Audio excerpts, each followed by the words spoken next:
नमस्कार, एजुकेटर बबीता के official channel में आप सभी का स्वागत है। आज हम वर्णमाला का भाग 3 पढ़ेंगे, जिसमें हम वर्णों के उच्चारण स्थान के विषय में पढ़ेंगे। तो उच्चारण स्थान क्या होता है? तो उच्चारण स्थान होता है जिस वर्ण का उच्चारण करते समय हवा फेफड़े से निकलकर मुंह के किसी स्थान विशेष को स्पर्श करते हैं, तो उस स्थान को उस वर्ण का उच्चारण स्थान कहते हैं। मतलब जैसे कि क है, क का उच्चारण करते इसमें हवा फेफड़ों से निकल रही है और कंठ से टकराकर सीधा बाहर निकल रही है। इसका मतलब ये हुआ कि इसका उच्चारण स्थान जो हुआ वो हुआ हमारा कंठ।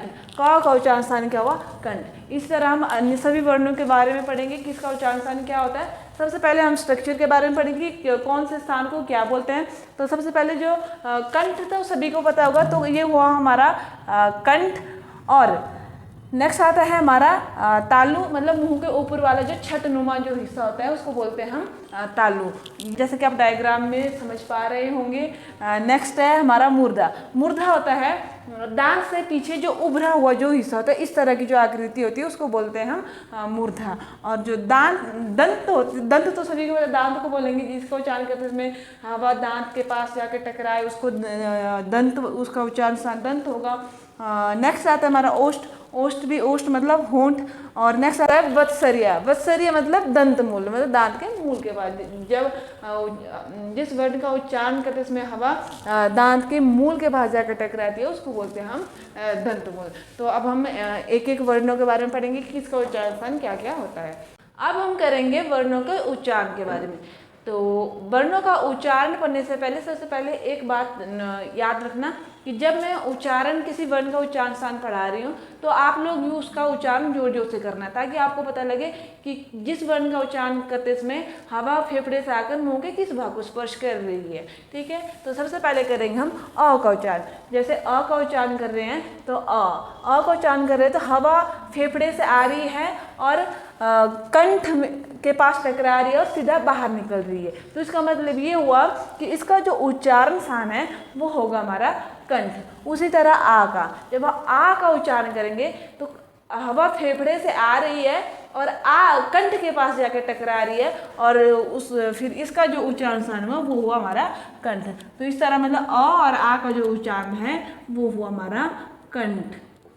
ठीक है, नेक्स्ट आता है ई। अब देखो, जब हम ई का उच्चारण करते हैं हवा फेफड़े से आ रही है और तालु के पास जाके टकरा रही है, मतलब मुंह के ऊपर जो छठनुमा हिस्सा है वहाँ पर, मतलब यहाँ पर आके जाके टकरा रही है। तो इसका मतलब ये हुआ कि ये जो ई का उच्चारण होगा वो होगा हमारा तालु। ई और बड़ा ई, इन दोनों का उच्चारण स्थान है वो होगा हमारा तालु। नेक्स्ट आता है ऊ। ऊ का उच्चारण करते समय हवा फेफड़े से आ रही है और सीधा होंठों के पास आके टकरा रही है। तो इसका मतलब ये होगा कि इसका जो उच्चारण होगा वो होगा हमारा ओष्ठ। तो ऊ और बड़ा ऊ, इन दोनों का उच्चारण स्थान होगा हमारा ओष्ठ। नेक्स्ट आता है री। अब री का देखो, री का उच्चारण करते इसमें हवा फेफड़ों से आ रही है और सीधा जाके मुर्दा के पास टकरा रही है। मुर्दा मतलब दांत के पीछे जो उभरा हुआ जो हिस्सा हो रहा है हमारा, थोड़ा सा नीचे की ओर उभरा हुआ, उसको बोलते हैं हम मुर्दा। तो यहाँ पर आके टकरा रही है, तो इसका मतलब ये हो कि री का जो उच्चारण स्थान हुआ वो हुआ हमारा मुर्धा।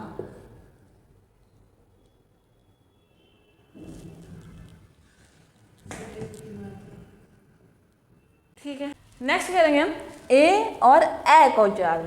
ठीक है, जैसे ए का उच्चारण करेंगे तो देखो, ए का उच्चारण करते समय हवा सबसे पहले कंठ के पास टकरा रही है, उसके बाद तालु के पास टकरा रही है। इसका मतलब ये हो कि ए का उच्चारण हुआ कंठ तालु। कंठ तालु। और ए का उच्चारण करते समय भी सेम हो रहा है, हवा फेफड़े से आई, कंठ के पास टकराई और तालु के पास टकराई। तो इसका मतलब ये होगी इन दोनों का जो उच्चारण है वो हुआ हमारा कंठ तालु। ठीक है, नेक्स्ट आता है ओ का। इसका उच्चारण करते समय हवा फेफड़ों से निकलकर कंठ से टकरा रही है और उसके बाद ओठों के पास टकरा रही है। मतलब ये होगी इसका जो उच्चारण होगा कंठ जमा ओष्ठ, मतलब कंठोष्ठ। तो ओ और औ, इन दोनों का उच्चारण होगा हमारा कंठोष्ठ। और नेक्स्ट आता है हमारे अंग। अंग मतलब इस अनुस्वार। अनुस्वार का जो उच्चारण होता है वो हमारा नासिका से होता है। मतलब इसका उच्चारण करते में हवा नाक से निकल रही है तो इसको बोलेंगे हम नासिका। और नेक्स्ट आता है मतलब विसर्ग। इसका उच्चारण करते समय हवा कंठ से टकराकर सीधा बाहर निकल रही है तो इसका जो उच्चारण स्थान हुआ वो हमारा कंठ। ठीक है, नेक्स्ट आते हैं अब हम व्यंजनों के पास। ठीक है, अब हम व्यंजनों का उच्चारण स्थान पढ़ेंगे, जिसमें सबसे पहले पढ़ेंगे क वर्ग के बारे में। ये तो हमने पढ़ लिया कि ये वाली जो लाइन है इसको हम क वर्ग बोलते हैं, इसको च वर्ग, इसको ट वर्ग, त वर्ग, प वर्ग, ऐसे करके। ठीक है, तो सबसे पहले करेंगे क का उच्चारण स्थान। क का उच्चारण स्थान क्या करते हैं कि इसमें हवा कंठ से टकराकर सीधा बाहर निकलती है तो इसको बोलते हैं हम कंठ। तो मतलब ये हुआ कि ये जो पूरा क ख ग घ ग ये जो है इसका उच्चारण करते इसमें इसका जो उच्चारण स्थान है वो है हमारा कंठ। ठीक है, मतलब क वर्ग का जो उच्चारण स्थान हुआ वो हुआ हमारा कंठ। नेक्स्ट आता है च। और च का उच्चारण करते इसमें हवा फेफड़ों से निकलकर तालू के पास जाकर टकरा रही है तो इसका मतलब ये होगा इसका जो उच्चारण होगा वो होगा हमारा तालु। मतलब च वर्ग का जो उच्चारण स्थान हुआ वो हुआ तालु। नेक्स्ट आता है फिर हमारा ट वर्ग। ट वर्ग का उच्चारण करते इसमें हवा फेफड़े से निकलकर मूर्धा के पास टकरा रही है तो इसको बोलेंगे हम मूर्धा।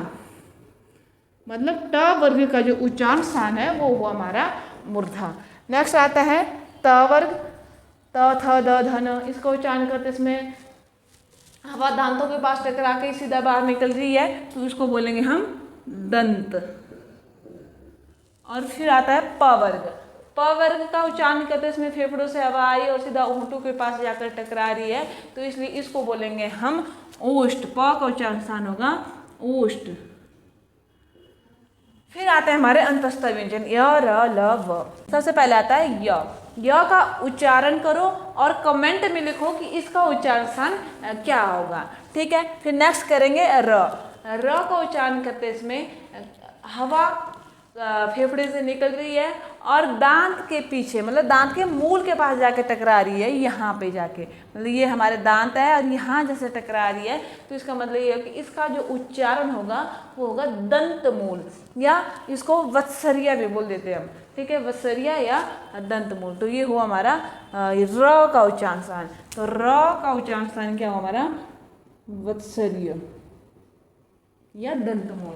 ठीक है, उसी तरह ल का भी है। ल का उच्चारण करते इसमें भी हवा फेफड़ों से निकलकर सीधा दंतमूल के पास जाके टकराती है तो इसको भी बोलते हैं हम वत्सरिय। मतलब र और ल का उच्चारण स्थान हुआ हमारा वत्सरिय।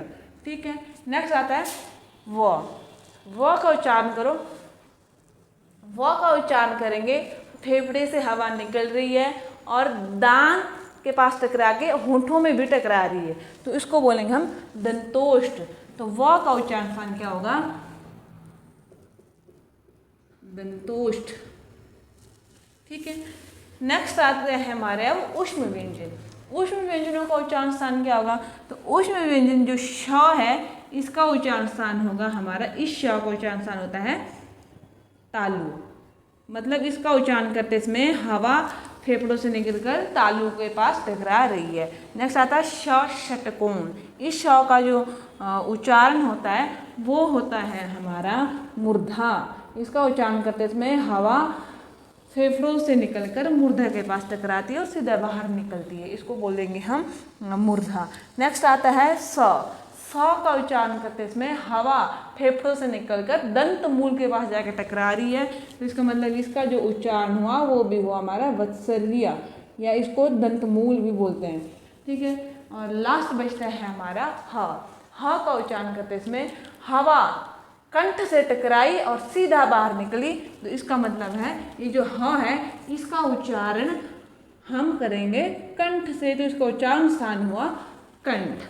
ठीक है, और ये जो क्ष त्र श्र गया है ये हमारे संयुक्त अक्षर होता है। इसका उच्चारण करते इसमें इनका उच्चारण करते इसमें हवा मुंह के भिन्न भिन्न भागों से टकराती है इसलिए इनका उच्चारण स्थान नहीं आता है। ठीक है, तो इसी के साथ हमारा पूरी वर्णमाला कंप्लीट हुई। तो मैंने आपको बोला था कि ये जो य है इसका उच्चारण स्थान आपने कमेंट में लिखना है। तो अब तक आप लोगों ने लिख लिया होगा तो अब मैं बताती हूँ। तो इसका उच्चारण करते समय हवा फेफड़ों से निकलकर तालु के पास आके टकरा रही है, तो इसका मतलब हुआ इसका जो उच्चारण स्थान है वो तालु है। उम्मीद करती हूँ आप लोगों को ये वीडियो अच्छी लगी होगी और कुछ समझ भी आया होगा। यदि आपको ये वीडियो अच्छी लगी है तो कमेंट में ज़रूर बताएं और ज़्यादा से ज़्यादा शेयर करें। धन्यवाद।